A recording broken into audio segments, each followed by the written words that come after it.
Étudiants qui ont été suspendus pour avoir parlé leur langue maternelle à l'école, que s'est-il passé? Mon nom est Dmitri Volkov, et j'ai passé 4 ans à la Northridge Academy, à faire semblant qu'une moitié de moi-même n'existait pas. La politique a commencé lors de mon année de seconde, quand le principal Kaufman a annoncé pendant l'orientation que l'anglais était la seule langue acceptable dans l'enceinte de l'école.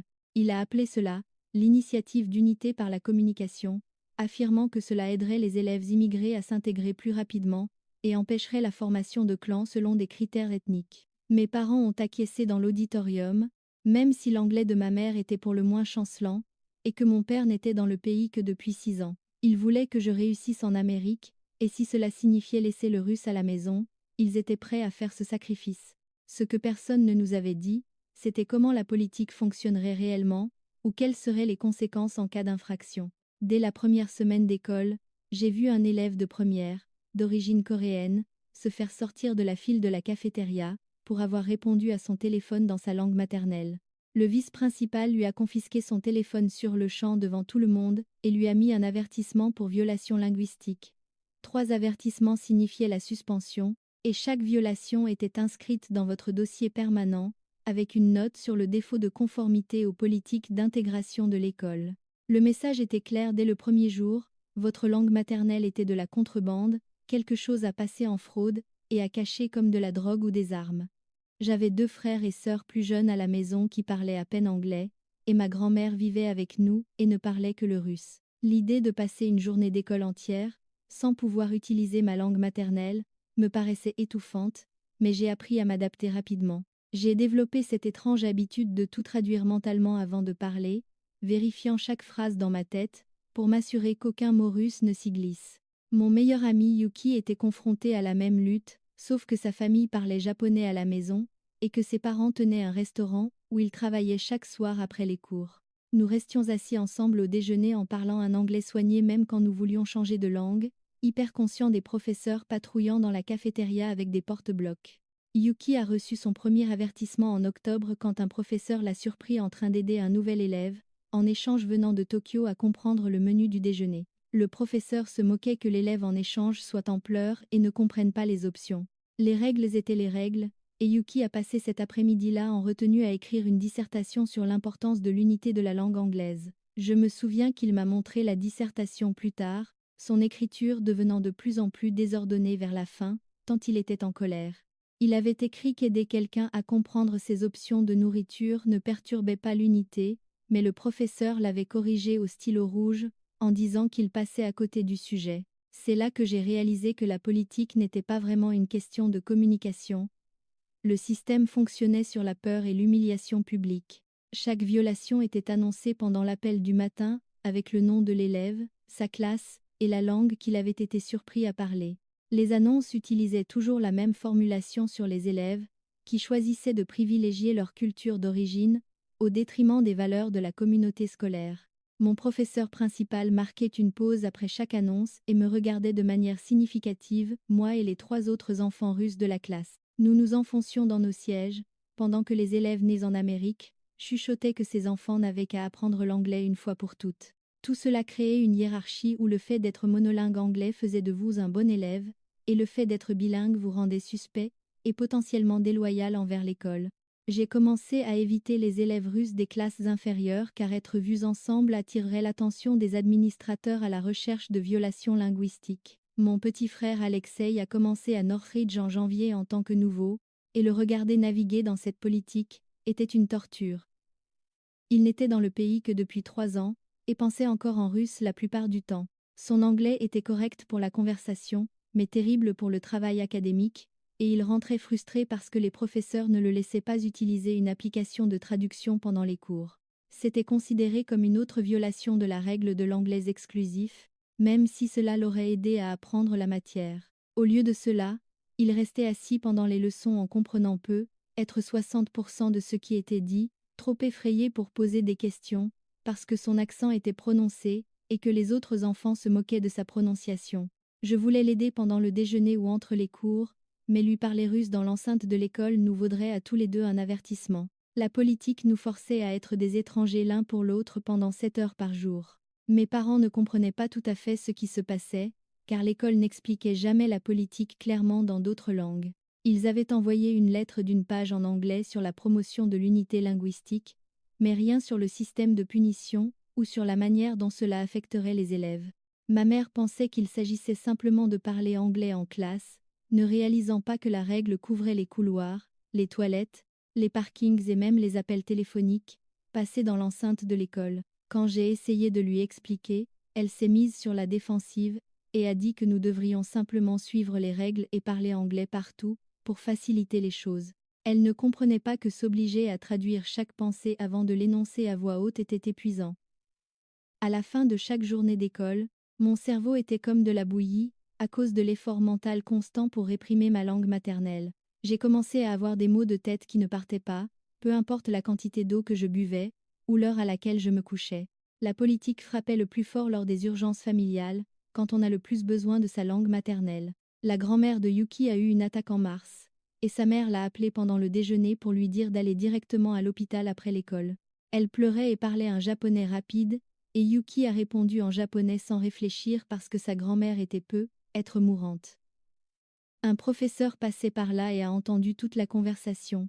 Elle lui a pris son téléphone en plein appel, et a raccroché au nez de sa mère, puis lui a mis son deuxième avertissement. Yuki a essayé d'expliquer pour sa grand-mère, mais le professeur a dit que les urgences n'outrepassaient pas la politique de l'école, et qu'il aurait dû demander à sa mère de parler anglais. La cruauté de ce moment m'est restée gravée. Il préférait appliquer une règle plutôt que de laisser un enfant parler à sa mère de sa grand-mère mourante. Yuki a passé le reste du déjeuner dans le bureau du vice-principal, à écrire une autre dissertation sur l'unité linguistique, pendant que sa famille était à l'hôpital. Il n'a pas pu dire au revoir à sa grand-mère avant l'opération, car son téléphone a été confisqué jusqu'à la fin de la journée. J'ai traversé la seconde et la première, sans aucun avertissement en étant hyper vigilant sur chaque mot que je prononçais.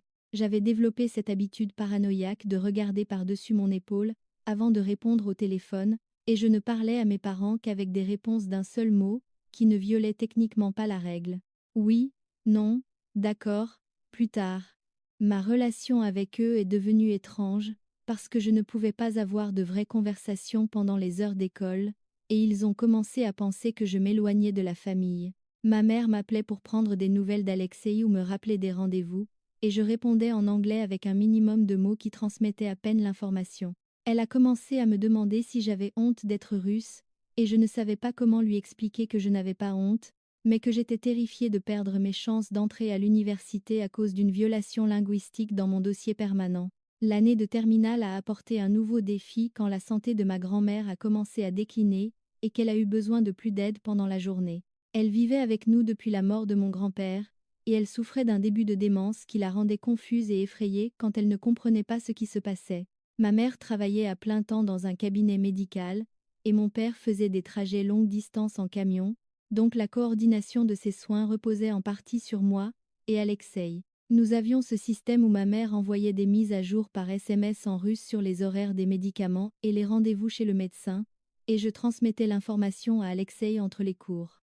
Mes texters en russe sur le terrain de l'école violaient techniquement la politique, même si personne ne pouvait nous entendre. Je me glissais dans les cabines des toilettes, pour lire les messages de ma mère, les traduisant en anglais dans ma tête, avant de trouver Alexei pour lui expliquer la situation. Le stress constant de devoir garder des secrets me donnait l'impression d'être un criminel simplement pour avoir essayé de prendre soin de ma famille. En octobre de ma terminale, tout s'est effondré pendant le cours de chimie. Mon téléphone s'est mis à vibrer de façon répétée, dans ma poche vers 10h30 du matin. J'ai ignoré les appels au début parce que nous étions au milieu d'un TP, mais ça n'arrêtait pas, et mon professeur a fini par me dire de soit l'éteindre, soit de l'apporter au bureau. Je l'ai sorti, et j'ai vu 12 appels manqués de ma voisine, Madame Kowalski, qui avait accepté de passer voir ma grand-mère pendant la journée. Elle était polonaise et parlait un anglais limité, mais elle et ma grand-mère communiquaient dans un mélange de russe et de polonais qui fonctionnait d'une certaine manière. Je savais qu'elle n'appellerait pas autant de fois à moins que quelque chose de grave ne se passe. Mon professeur m'a vu regarder mon téléphone et a tendu la main pour que je le lui donne, mais j'ai demandé si je pouvais sortir dans le couloir 1 minute, parce que c'était être une urgence. Elle a dit non et a répété que je devais remettre le téléphone immédiatement, ou aller au bureau. Je suis sortie de la classe sans permission, et j'ai rappelé Madame Kowalski, tout en restant debout dans le couloir vide. Elle a répondu dans un polonais paniqué mélangé à du russe, disant que ma grand-mère était tombée dans la salle de bain et saignait de la tête. Elle n'arrivait pas à la faire se lever, et elle ne savait pas si elle devait appeler une ambulance parce que ma grand-mère hurlait et se débattait. Je suis passée au russe sans réfléchir, lui demandant de décrire exactement ce qui s'était passé, et si ma grand-mère était consciente. L'anglais de Madame Kowalski n'était pas assez bon pour ce genre d'urgence, et mon russe était le seul moyen d'obtenir des informations précises rapidement.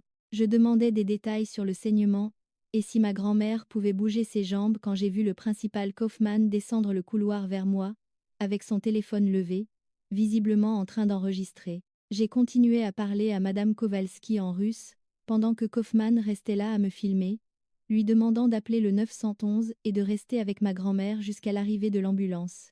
J'ai appelé notre adresse en anglais pour le répartiteur et j'ai dit à Madame Kowalski de déverrouiller la porte d'entrée pour que les ambulanciers puissent entrer. Toute la conversation a duré peu, être 3 minutes, mais Kaufmann en a enregistré chaque seconde. Quand j'ai enfin raccroché, il était toujours là avec son téléphone pointé sur moi, comme si j'étais un criminel, qu'il venait de prendre en flagrant délit. Il m'a demandé si je savais ce que je venais de faire, et j'ai expliqué que ma grand-mère était tombée et avait besoin d'une ambulance. Il a hoché la tête lentement et a dit que c'était malheureux, mais que cela ne changeait pas le fait que j'avais délibérément violé la politique de l'école, en parlant russe, dans l'enceinte de l'établissement. Il m'a ordonné d'aller immédiatement au bureau principal et a dit qu'il appellerait mes parents pour discuter de ma suspension. J'ai passé le reste de la matinée au bureau pendant que Kaufmann appelait ma mère au travail. Je pouvais entendre sa part de la conversation à travers les murs fins, et il insistait sur le fait que les règles s'appliquaient également à tout le monde, quelles que soient les circonstances. L'anglais de ma mère n'était pas assez fort pour argumenter efficacement avec lui, et je pouvais entendre la frustration dans sa voix, alors qu'elle essayait d'expliquer la situation de ma grand-mère. Kaufmann l'interrompait sans cesse en disant que les urgences familiales devaient être gérées par les canaux appropriés, ce qui apparemment signifiait demander la permission de parler russe avant que l'urgence ne survienne. L'absurdité de la chose me donnait envie de casser quelque chose. Comment étais-je censé obtenir la permission d'aider ma grand-mère dans une langue que l'école avait bannie alors que l'urgence se produisait en temps réel? La logique bureaucratique n'avait aucun sens, mais Kaufmann agissait comme si j'étais délibérément difficile en ne suivant pas ces procédures impossibles. Le vice-principal m'a apporté les papiers vers midi, indiquant que j'étais suspendue pour 3 jours avec effet immédiat, pour une première violation linguistique. Habituellement, les premières infractions ne valaient qu'un avertissement, mais parce que j'avais quitté la classe sans permission et ignoré les ordres directs de remettre mon téléphone, ils aggravaient la sanction en une suspension complète. Les documents citaient une défiance volontaire envers l'autorité, en plus de la violation linguistique, et il y avait une section expliquant que mes actions montraient un manque de respect pour les valeurs de la communauté scolaire. Je devais signer en reconnaissant que je comprenais qu'une autre violation entraînerait une suspension de 5 jours et une possible audience d'expulsion. Ma main tremblait pendant que je signais mon nom, car cela irait dans mon dossier permanent juste avant la saison des candidatures aux universités. 4 ans de notes parfaites et de discrétion totale pouvaient être détruits parce que j'avais parlé russe pour aider ma grand-mère, lors d'une urgence médicale. Ma mère est venue me chercher à l'école cet après-midi-là, et nous sommes allés directement à l'hôpital où ma grand-mère avait été transportée. Elle avait une commotion cérébrale et a eu besoin de 12 points de suture au cuir chevelu, mais le médecin a dit qu'elle s'en sortirait après quelques jours d'observation. Ma mère a pleuré à la cafétéria de l'hôpital, se sentant coupable de travailler quand ma grand-mère avait besoin d'aide, et coupable de n'avoir pas assez bien compris la politique de l'école pour me protéger de la suspension. J'ai essayé de la consoler, mais j'étais aussi en colère que nous soyons dans cette position. La politique rendait impossible d'être un bon fils et un bon élève en même temps. Prendre soin de ma famille signifiait enfreindre les règles de l'école, et suivre les règles de l'école signifiait abandonner ma famille quand elle avait besoin de moi. Ce choix impossible me donnait l'impression que peu importe ce que je faisais, je décevais quelqu'un d'important. La suspension de 3 jours a été longue et calme à la maison, pendant que j'aidais à soigner ma grand-mère et que je rattrapais mes devoirs. Mes professeurs envoyaient les devoirs par courriel, mais personne n'a abordé ce qui s'était passé, ni ne m'a demandé si j'allais bien.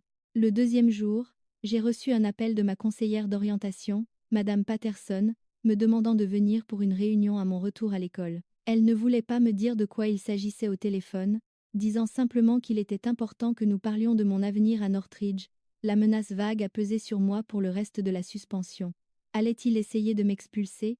Cette réunion portait-elle sur la limitation de mes options universitaires? J'ai passé des heures à m'obséder sur ce qu'il pourrait faire ensuite, incapable de me concentrer sur autre chose. Quand je suis retournée à l'école, les couloirs me semblaient différents. Les autres élèves me regardaient avec un mélange de curiosité et de jugement, et j'entendais des chuchotements sur le gamin russe suspendu pour avoir refusé de parler anglais.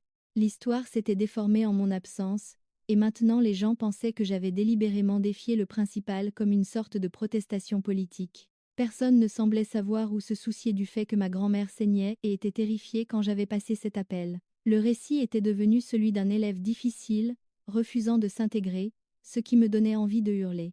Je gardais la tête basse pour aller en cours tout en essayant d'ignorer les regards et les murmures qui me suivaient dans le bâtiment. Le bureau de Madame Patterson était petit et exigu, et elle m'a fait asseoir sur une chaise en plastique inconfortable, pendant qu'elle ouvrait mon dossier sur son ordinateur. Elle a commencé par dire qu'elle comprenait que j'avais été soumis à beaucoup de stress avec mes responsabilités familiales, et qu'elle voulait s'assurer que je recevais le soutien approprié. Son ton était gentil, mais semblait répété, comme si elle avait déjà eu cette conversation de nombreuses fois. Elle a mentionné que l'école avait des programmes pour les élèves confrontés à des défis domestiques, et que je devrais être envisagé de me faire aider pour mieux gérer mes responsabilités.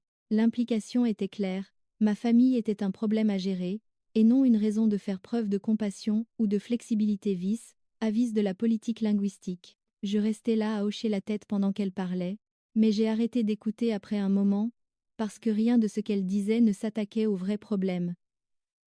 La politique était injuste, mais elle traitait ma famille comme étant la cause du souci. Elle a sorti un formulaire vers le milieu de la réunion, et a expliqué qu'il s'agissait d'un contrat de comportement que les élèves à haut risque signaient, pour rester inscrits.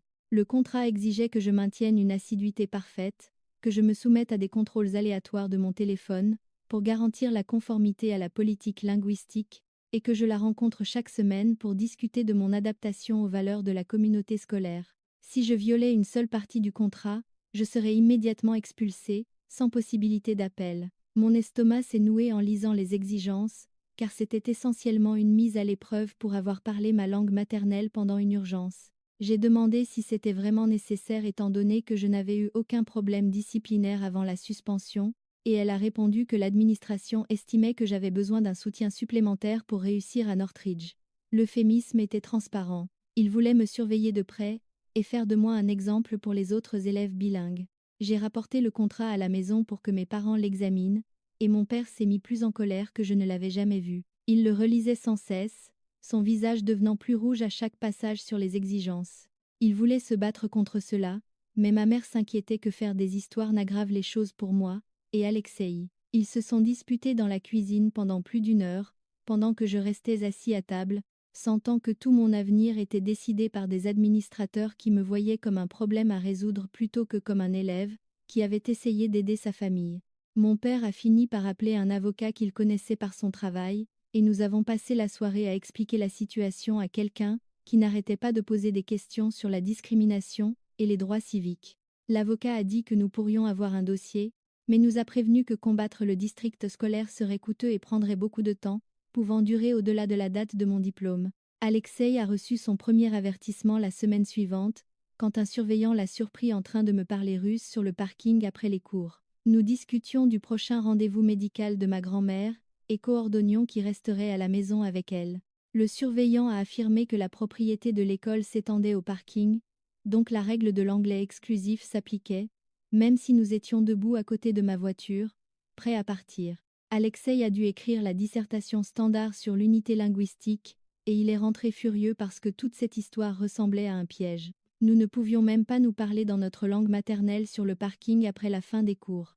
La politique s'était étendue pour couvrir chaque centimètre carré de la propriété de l'école, rendant impossible d'exister authentiquement n'importe où près du bâtiment. J'ai aidé Alexei à écrire sa dissertation dans un anglais assez bon pour satisfaire l'administration, mais nous ressentions tous les deux le poids d'être constamment surveillés et jugés. Une semaine après avoir signé le contrat de comportement, Madame Patterson m'a convoqué pour ma première réunion hebdomadaire. Elle voulait savoir comment je m'adaptais, et si je trouvais plus facile de ne parler qu'anglais tout au long de la journée d'école. Je lui ai donné les réponses qu'elle voulait entendre tout en hurlant intérieurement. Oui, je m'adapte bien. Non, je n'ai aucun problème avec la politique. Oui, je comprends pourquoi c'est important pour l'unité de l'école.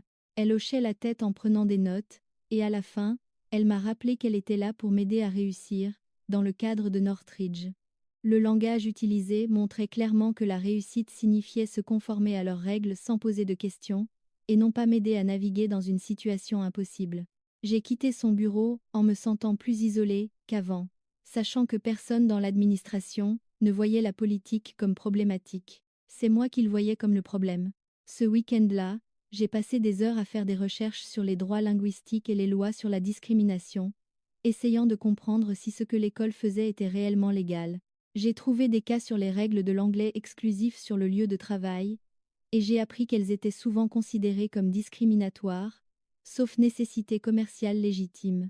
Les écoles semblaient avoir plus de marge de manœuvre, car elles pouvaient invoquer des avantages éducatifs, mais plusieurs décisions de justice avaient estimé que les interdictions linguistiques globales violaient les droits civiques des élèves. Le paysage juridique était complexe, et semblait dépendre de la manière dont la politique était appliquée, et si elle affectait de manière disproportionnée certains groupes.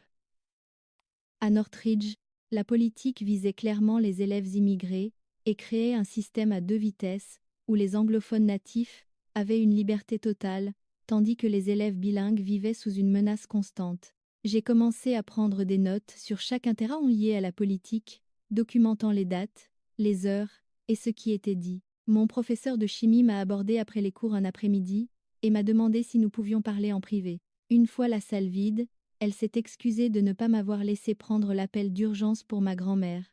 Elle a dit qu'elle avait suivi le protocole et n'avait pas compris la situation, mais qu'avec le recul, elle réalisait qu'elle aurait dû faire preuve de plus de flexibilité. L'excuse semblait sincère, mais aussi inutile parce que le mal était déjà fait.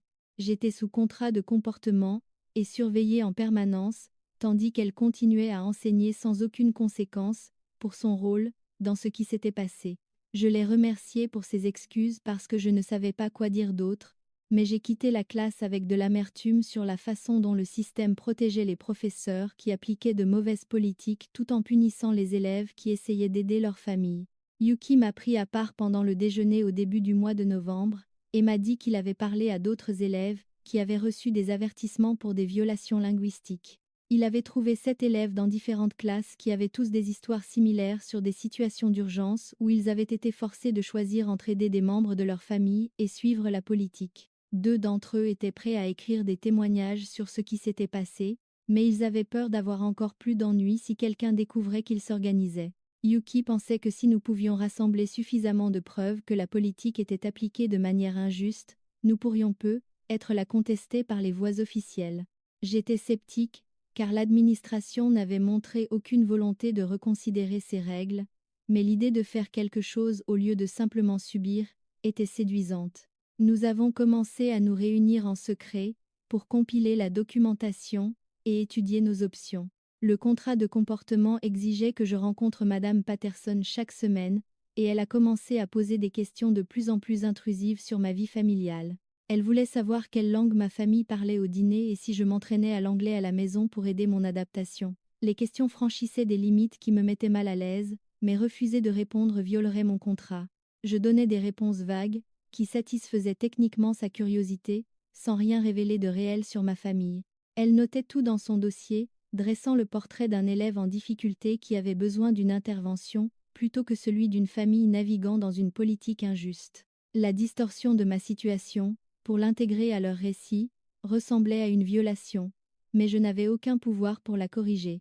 L'état de ma grand-mère a empiré en décembre, et elle a commencé à avoir des épisodes où elle ne nous reconnaissait pas, ou pensait être de retour en Russie. Le médecin a dit que c'était une progression de sa démence, et que nous devions la garder calme et confortable. Lui parler en russe aidait à l'orienter et à réduire son anxiété, mais je ne pouvais pas appeler à la maison pendant les heures d'école sans risquer une autre violation. Ma mère a commencé à m'envoyer des SMS tout au long de la journée, et je les lisais dans les cabines des toilettes, pendant que l'anxiété me rongeait l'estomac. Le décalage entre l'endroit où j'étais physiquement et l'endroit où mon esprit devait être devenait insupportable. J'ai commencé à avoir des crises de panique pendant les cours, mon cœur s'emballant, et mes mains devenant moites sans raison apparente. L'infirmière de l'école m'a renvoyée chez moi 2 fois avant que j'apprenne à mieux cacher les symptômes. En janvier, Yuki a trouvé une organisation de défense des droits civiques qui fournissait une aide juridique gratuite aux élèves confrontés à la discrimination dans les écoles. Nous avons soumis notre documentation sur la politique de l'anglais exclusif, ainsi que les témoignages des élèves, qui avaient été suspendus pour avoir utilisé leur langue en cas d'urgence. L'avocate qui a examiné notre cas a déclaré que nous avions des preuves solides que la politique était appliquée de manière discriminatoire et avait un impact disproportionné sur les élèves immigrés. Elle a accepté d'envoyer une lettre formelle au district scolaire pour lui demander de réviser et de modifier la politique, tout en nous prévenant que l'école pourrait exercer des représailles en appliquant les règles encore plus strictement. Je savais que c'était un risque réel, mais continuer à ne rien faire me semblait pire que de se battre et de perdre. Le district a reçu la lettre juridique fin janvier, et le principal Kaufman a convoqué une assemblée surprise, la semaine suivante, pour aborder ce qu'il a appelé des « préoccupations » concernant l'unité de l'école sapée par des agitateurs extérieurs. Il n'a nommé personne spécifiquement, mais il nous fixait directement, Yuki et moi, tout en parlant des élèves qui choisissaient de privilégier leur identité ethnique au détriment de leur éducation américaine. Le message était clair pour tout le monde. Nous étions des fauteurs de troubles, qui n'appréciaient pas les opportunités qui nous avaient été données. Plusieurs professeurs hochaient la tête pendant son discours, et j'ai senti des dizaines de regards peser sur moi de la part d'élèves, qui me voyaient désormais comme quelqu'un perturbant leur école. Le coût social de la prise de parole devenait réel d'une manière que je n'avais pas pleinement anticipée. Ma mère a été convoquée à une réunion avec Kaufman et Madame Patterson ce vendredi-là, et ils ont suggéré qu'Alexei et moi serions être plus heureux dans une autre école qui serait plus accommodante envers nos besoins culturels. La suggestion était présentée comme un conseil utile, mais le sous-entendu était évident. Ils voulaient que nous partions parce que nous causions des problèmes, en leur demandant de reconsidérer leur politique discriminatoire. Ma mère n'avait pas un anglais assez fort pour résister efficacement, et elle est rentrée vaincue, se demandant si nous ne devrions pas simplement changer d'école, pour éviter plus de conflits. Mon père a refusé d'envisager cela, disant que nous avions tout à fait le droit d'étudier dans l'école de notre quartier sans être forcés d'abandonner notre langue.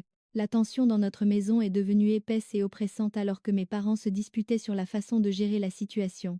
L'avocate des droits civiques a déposé une plainte formelle auprès de l'Office for Civil Rights, OCR, en février, alléguant que la politique de l'anglais exclusif de Northridge violait le titre 6 du Civil Rights Act, en créant un environnement hostile pour les élèves sur la base de leur origine nationale. La plainte incluait les témoignages de 9 élèves de 3 niveaux différents, la documentation des suspensions pour l'usage d'une langue en cas d'urgence, et la preuve que la politique était appliquée de manière sélective contre certains groupes ethniques. L'OCR a envoyé un avis au district, indiquant qu'ils allaient mener une enquête, et en quelques jours, les représailles ont commencé.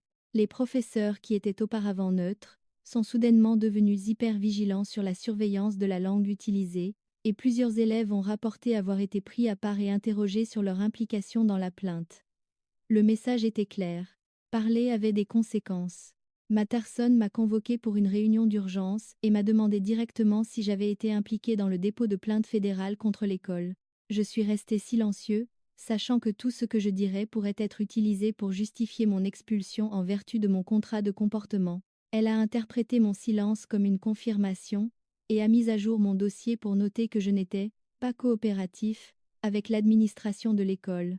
La réunion ressemblait à un interrogatoire, et j'ai quitté son bureau en tremblant de colère et de peur. Ils étaient en train de construire une trace écrite pour justifier mon renvoi, et il n'y avait rien que je puisse faire pour les arrêter sans violer le contrat qui me permettait de rester inscrit. En mars, ma grand-mère a eu un accident vasculaire cérébral majeur qui l'a laissée partiellement paralysée et incapable de parler clairement. Ma mère a dû prendre un congé sans solde de son travail pour s'occuper d'elle à plein temps, et la situation financière de notre famille est devenue précaire.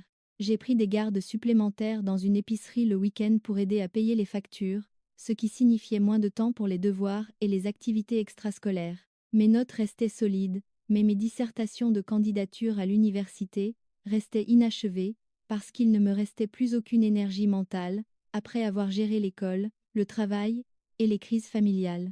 Ce stress cumulé rendait difficile la concentration sur quoi que ce soit, et j'ai commencé à faire des cauchemars, où je ratais les dates limites de l'université, parce que j'étais trop occupée à combattre le district scolaire. L'enquête de l'OCR avançait lentement par les voies officielles pendant que ma terminale se poursuivait.